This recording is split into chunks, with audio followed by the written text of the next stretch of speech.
personnes ont accepté Masolo, il y a référendum. Alors si on viendra vous dire que non, vous savez, Tshisekedi, il a refusé, qu'on soit non, tout est sur sa table, maintenant c'est à lui de signer. Cela est arrivé hier le 15. Masolo ici, il lobby le 15, et puis l'Assemblée fermée hier le 15. Mais comme il y a un problème sur le budget de la nation congolaise, je vous informe, il y aura une session extraordinaire. Encore Kalonji les premiers à vous informer ça. Donc vous ne saviez pas, peut-être les députés et entre eux, les sénateurs savent ça. Mais tout le Congo, je vous informe qu'il y aura une session extraordinaire qui commencera, nous sommes le 40e aujourd'hui, les 16, qui commencera certainement d'ici les 22. Donc dans une semaine, il y a une session extraordinaire qui va durer 3 semaines à 1 mois, où il y a des choses que le Parlement doit approuver pour le gouvernement. Donc voilà. Et en même temps aussi pour la loi référendaire et tout ça, ça se passera dans les 3 semaines en question. Donc il y a une session extraordinaire qui s'ouvre d'ici le 22, ça commence. Voilà. Et je demanderai aussi aux gens là, si vous connaissez Kalonji, vous pouvez aussi me mettre dans une des commissions parce qu'on parlera sur la Constitution, non? Est-ce qu'il y a aussi moyen que vous puissiez aussi me coopter quelque part? Coopter même moi-même, même chez les chefs coutumiers. Donc faites-moi quelque chose là-bas. Cooptez-moi dans un groupe. Cooptez-moi dans les groupes d'intellectuels ou des groupes, je sais pas, de la société civile, tout ce que vous voulez là. Que quelqu'un fasse quelque chose pour me coopter, pour que je sois aussi là-bas. Voilà, c'est bon, ça sera remplacé. L'opposition ne va rien faire. Et dans cette constitution-là, comme vous êtes en complicité avec Kagame, nous allons la changer. Voilà pourquoi je vais participer. Je vais aussi faire l'effort pour participer. Nous allons faire l'effort que les conditions pour être candidat, que vous tous, les ennemis de la République, vous ne puissiez pas passer à ces conditions-là. 1. Quelqu'un qui a changé le nom. 2. Quelqu'un qui a été dans la rébellion. 3. Quelqu'un qui n'est pas d'origine congolaise. Bobo Sandra. Il faut être des pères et des mères. Quand nous mettons des choses que votre politique, nous l'enterrons. Et l'histoire finit avec vous.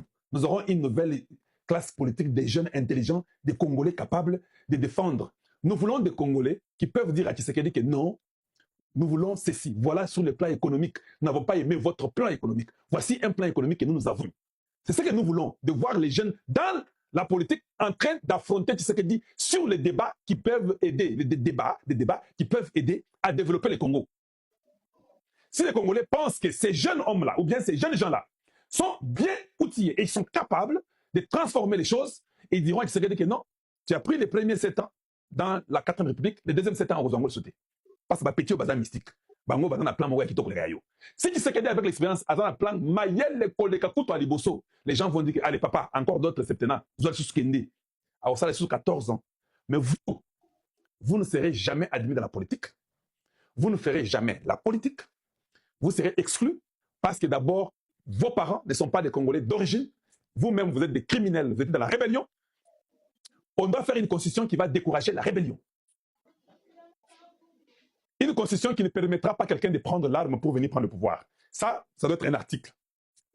Quelles que soient les conditions, quelles que soient les conditions, les circonstances, la mauvaise gestion et tout ce qui s'ensuit, personne n'a le droit de prendre une arme, tuer un autre Congolais pour accéder au pouvoir. Ça sera un article 7 de la Constitution, la nouvelle Constitution.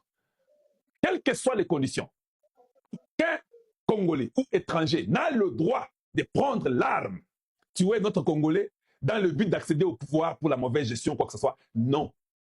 Quelles que soient les conditions de la gestion, quelles que soient les conditions du pays, ce ne sera pas permis. L'article 7, vous l'appelez à Bongo Libela. Donc tout le monde sait que je ne peux plus faire la rébellion au Congo démocratique. Sois seulement intelligent. Utilise ton intelligence avec ton parti politique. Bats-toi, convainc les Congolais pour accéder au pouvoir. C'est clair? Voilà. Donc, Excellence, Monsieur le Président de la République, avec tout le respect que je vous dois, s'il vous plaît, faites le mieux possible d'activer le général Kassongo pour Kinshasa. Pour que discipline et quota. Opposé à Nzala Balobi que le 8 juillet, ça sous marche pour vous accuser. Il faut interdire cette marche-là. Il ne faut pas admettre qu'il y ait des morts. Pour une fois, croyez-moi aussi, refusez cette marche-là. Que Kassongo dit, il n'y aura pas de marche, chacun chez soi. C'est ce que nous voulons. Parce que on ne peut pas commencer à embêter les gens qui veulent que le Congo soit sauvé, mais ils ne sont pas capables d'embêter les ennemis de la République, qui tuent, qui violent, qui détruisent. Il y a des rapports des organisations internationales qui disent ça, mais eux n'ont jamais fait des marches là-dessus. Pas permis. Ceux qui ont activé Kassongo, il va dire non. Il faut qu'on lui demande la permission, il va dire que je ne vous permets pas. le 8 juillet, personne ne va faire la marche à Kinshasa. Vous faites une marche, je vous arrête. Et je trouve que c'est très important. À un moment donné, il faut dire non, marche pas pour rien. Parce que ça devient quand même un peu exposer beaucoup de familles des gens.